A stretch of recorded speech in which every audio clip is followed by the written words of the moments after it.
Alphonso Davies is back in the news. His agent isn't too happy with Bayern Munich. Actually, he came out to Fabrizio Romano, and as you can see here, it's unfair that Alphonso is now being attacked, he told Bild. He goes on to say, an agreement a year ago, the entire club management was replaced. We didn't hear anything for 7 months, although I tried during this time to contact the club myself. What he's saying here pretty much is they're giving Alphonso Davies and his cap an ultimatum. You either decide in the next couple weeks or it's over. What's going on here, Derek? What's the situation here? Well, I'm talking to you from Munich, and it has been a big story in the last few hours here.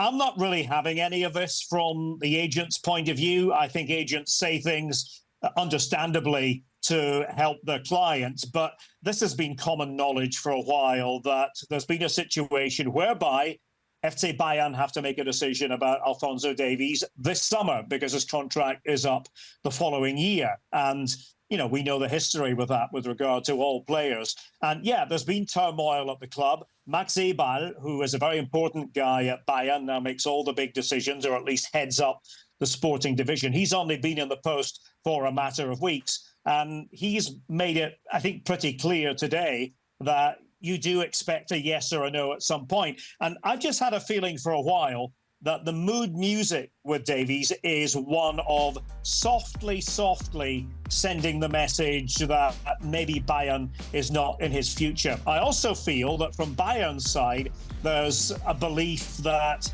Davies himself is still a very good player. And of course, there's a reason why a club like Real Madrid would want him. But maybe he hasn't quite moved on and progressed to the extent that many people thought he would. And, you know, if you think back to how good he was in that Champions League winning season, you know, maybe he's stalled a bit since then. And it might be a logical time to move on. Bayern are also a bit more disciplined than a lot of the other top clubs when it comes to salaries, when it comes to transfer fees as well, with the exception of a certain Harry Kane. And so I think that we're looking at Alphonso Davies being elsewhere, probably at Real Madrid. Since you mentioned Real Madrid there, Derek, you call a lot of La Liga games for us on ESPN as well. Do you think he's a better fit for Real Madrid or a better fit for Bayern Munich?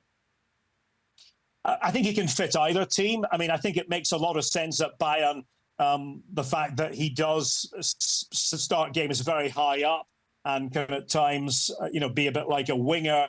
Very pacey, one of the fastest players in the Bundesliga, more than that to his game as well. You think about Real Madrid, you could easily see him fitting in there as well. You know, with Real Madrid, it's a matter of whether they want a more defensive option, and that would often be Ferland Mendy or somebody more attacking like Fran Garcia. But Alphonso Davies, I think, would fit in there. He's a good player. He's somebody who would be an asset to any club. But Bayern do have Rafael Guerreiro, who can play in that position. And, you know, they are such a big club and a big attraction that they won't have a problem finding a suitable left-back, I'm sure. All right, I see what you're saying. Fran Garcia, Ferland Mendy, not very reliable. Camavinga's even played there for Real Madrid. I could see why they would want Davies. Maybe a better fit